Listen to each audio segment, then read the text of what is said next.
Hello, എല്ലാവർക്കും പുതിയൊരു വീഡിയോയിലേക്ക് സ്വാഗതം. എല്ലാവരും സുഖമായിട്ടിരിക്കുന്നു വിചാരിക്കുന്നു. നമ്മളിന്ന് നല്ല മുള്ളൻ കുറിച്ചിയാണ് എടുത്തിരിക്കുന്നത്. ഉണക്കമീനാണ്. ഇത് വെച്ചാണ് നമ്മൾ നല്ലൊരു റെസിപ്പി തയ്യാറാക്കുന്നത്. ഒരു 12 ചെറിയ മുള്ളൻ കുറിച്ചിയാണ് എടുത്തിട്ടുള്ളത്. ഇത് വെച്ച് എന്താണ് തയ്യാറാക്കുന്നത് നോക്കിയാലോ. വീഡിയോയിലേക്ക് പോകുന്നതിനൊപ്പം തന്നെ വീഡിയോസൊക്കെ ഇഷ്ടപ്പെടുവാണെങ്കിൽ ഒന്ന് ലൈക്ക് ചെയ്യാനും ഷെയർ ചെയ്യാനും കൂടെ ഒന്ന് സബ്സ്ക്രൈബ് ചെയ്ത് നമ്മളെ ഒന്ന് സപ്പോർട്ട് ചെയ്യാനും കൂടി മറക്കല്ലേ. നമ്മൾ മുള്ളൻ നന്നായിട്ടൊന്ന് കഴുകി വൃത്തിയാക്കി എടുത്തിട്ടുണ്ട്. അതിനുശേഷം അതിൻ്റെ വാലും അതുപോലെ തന്നെ അതിൻ്റെ വയറിൻ്റെ ആ ഭാഗം മാത്രം ഒന്ന് ചെത്തിക്കളയണം. അതുപോലെ തന്നെ മുള്ള് കൂടി ഒന്ന് മുറിച്ച് കളയാം. പിന്നെ വയറിൻ്റെ ഭാഗം മാത്രം ഒന്ന് ഇതുപോലെ ചെറുതായിട്ടൊന്ന് കണ്ടിച്ചതിന് ശേഷം അതിലുള്ള വേസ്റ്റ് ഒന്ന് മാറ്റിക്കളയാം. ബാക്കിയുള്ളതിൻ്റെയും കൂടി ഇതുപോലെ തന്നെ ഒന്ന് ചെയ്തെടുക്കാം. തല നമ്മൾ കളയുന്നില്ല, പകരം നമ്മൾ വാല് അതുപോലെ തന്നെ വയറിനുള്ള വേസ്റ്റൊക്കെ ഒന്ന് എടുത്തു മാറ്റി കളയുക.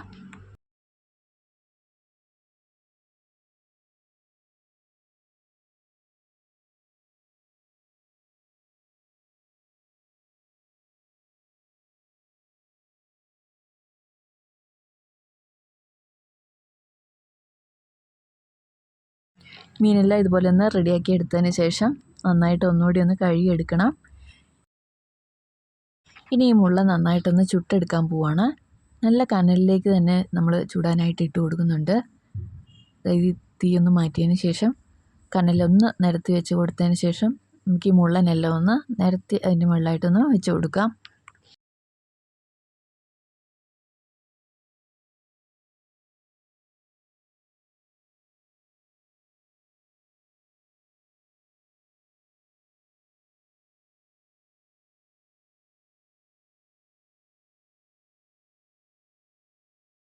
മീനെല്ലാം നിരത്തി വെച്ച് കൊടുക്കുന്നുണ്ട്. നല്ല കനൽ വേണം നമുക്കിത് പൊള്ളിച്ചെടുക്കാനായിട്ട്, അല്ലെങ്കിൽ ഇത് പാകത്തിന് നമുക്ക് ഇത് ഉണങ്ങി കിട്ടത്തില്ല.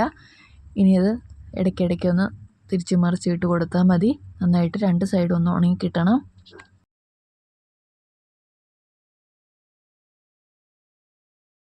ഒരു സൈഡ് ഉണങ്ങുന്നതനുസരിച്ച് മറു സൈഡിലേക്ക് ഒന്ന് ഇട്ട് കൊടുക്കാം. ഇത് നന്നായിട്ട് തീ കനലിനകത്തേക്ക് വെച്ച് കൊടുക്കുന്നില്ല, പുറമേ ആയിട്ടാണ് വെച്ച് കൊടുക്കുന്നത്. തിരിച്ച് മറിച്ചിട്ട് കൊടുത്താൽ തന്നെ പെട്ടെന്ന് തന്നെ ഉണങ്ങി കിട്ടും.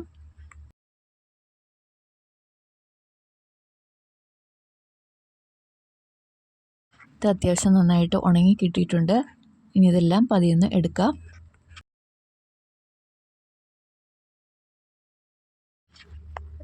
ഇതുപോലെ എല്ലാം ഒന്ന് ഉണങ്ങിയെടുത്തിട്ടുണ്ട്. ഒരുപാട് കരിഞ്ഞു പോകാതെ പ്രത്യേകം ശ്രദ്ധിക്കണം. ഇതാണ് കറക്റ്റ് പാകം എന്ന് പറയുന്നത്. ഇനി ഇതിൻ്റെ നല്ലപോലെ ഉണങ്ങിപ്പോയ ഭാഗം മാത്രം ഒന്ന് കത്തി വെച്ചൊന്ന് മുറിച്ച് കളയാം.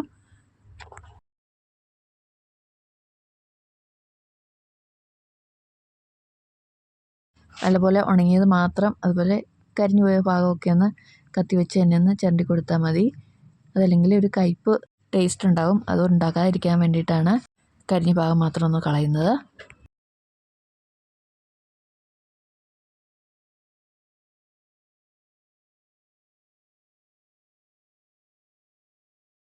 മീനെല്ലാം ക്ലീൻ ചെയ്തെടുത്തിട്ടുണ്ട്. ഇനി അടുത്തായിട്ട് നമുക്ക് വേണ്ടത് കാന്താരിയാണ്. നല്ല എരിവുള്ള കാന്താരി കുറച്ചെടുത്തിട്ടുണ്ട്. അടുത്തായിട്ട് കുറച്ച് ഉള്ളി കൂടി ചേർത്ത് കൊടുക്കുക. ഒരു 7 ഉള്ളി എടുത്തിട്ടുണ്ട്. ഇനി അടുത്തായിട്ട് വേണ്ടത് തേങ്ങയാണ്. തേങ്ങ ചേർക്കുന്നതിന് മുമ്പായിട്ട് ഇത് മാത്രമായിട്ടൊന്ന് അരച്ചെടുക്കാം, അതല്ലെങ്കിൽ അത് അരയാതെ കിടക്കും. ഇതുപോലെ ഒന്ന് ആദ്യമേ ഉള്ളിയും അതുപോലെ തന്നെ മുളകും കൂടി ഒന്ന് ചതച്ചെടുത്തിട്ടുണ്ട്. അതിന് ശേഷം തേങ്ങ ചേർത്ത് കൊടുക്കുകയാണ്. ഒരു 1/4 മുറി തേങ്ങ ചിരണ്ടിയത് ചേർത്ത് കൊടുക്കുന്നുണ്ട്. ഉണക്കമീനാണ് നമ്മൾ ചമ്മന്തി അരയ്ക്കുന്നത്, അതുകൊണ്ട് തന്നെ ഇനി ഉപ്പ് എക്സ്ട്രാ ചേർത്ത് കൊടുക്കേണ്ട ആവശ്യമില്ല. നമ്മളത് ഉപ്പൊന്നും കളയാതെ തന്നെ നേരിട്ടാണ് ചുട്ടെടുത്തിട്ടുള്ളത്. അതുകൊണ്ട് ഇനി ഈ ചമ്മന്തിക്കകത്ത് ഇനി ഉപ്പ് ചേർത്ത് കൊടുക്കേണ്ട ആവശ്യമില്ല. നേരിട്ട് ഉണങ്ങി വെച്ചിരിക്കുന്ന ആ മീനെല്ലാം ഒന്ന് ചേർത്ത് കൊടുത്ത് ഒന്നുകൂടി ഒന്ന് മിക്സിയിലിട്ട് ഒറ്റ കറക്ക് കറക്കിയാൽ നമ്മുടെ അടിപൊളി ഉണക്കമീൻ ചമ്മന്തി റെഡിയാണ്. ഇത് മുള്ളൻ കുറച്ച് വെച്ച് നമ്മൾ ചമ്മന്തിയാണ് തയ്യാറാക്കിയിട്ടുള്ളത്. കുറച്ച് പഴയ ഒരു ചമ്മന്തിയാണ്, പക്ഷേ ഇതിൻ്റെ ടേസ്റ്റ് ഉണക്കമീനാണെന്ന് ആരും പറയില്ല കേട്ടോ. ഒരു പ്രത്യേക രുചി തന്നെയാണ്. നല്ല കപ്പയുടെ കൂടെയോ അല്ലെങ്കിൽ ചോറിൻ്റെ കൂടെയോ ഒക്കെ ഇതൊന്ന് കഴിച്ച് നോക്കണം. എല്ലാവരും ട്രൈ ചെയ്ത് നോക്കുക. സാധാ ചമ്മന്തിയുടെ ഒന്നും ടേസ്റ്റ് അല്ല, ഇതിൻ്റെ ടേസ്റ്റ് ഒന്നും വേറെ തന്നെയാണ്. ഇവിടെ അമ്മമാരൊക്കെ എന്തായാലും കഴിച്ചിട്ടുണ്ടാവും. പുതിയ തലമുറയ്ക്ക് ഇത് അത്ര പരിചയം കാണില്ല. ഇത് നമ്മുടെ ചമ്മന്തി അങ്ങനെ റെഡി ആയിട്ടുണ്ട്. മിക്സിയിലൊക്കെ അടിച്ചെടുക്കുന്ന കാരണം നല്ല എളുപ്പമാണ്. ഇത് പാകത്തിന് തന്നെ അരഞ്ഞു കിട്ടിയിട്ടുണ്ട്. ഇനി കഴിച്ചാൽ മാത്രം മതി. എല്ലാവരും ട്രൈ ചെയ്ത് നോക്കുക.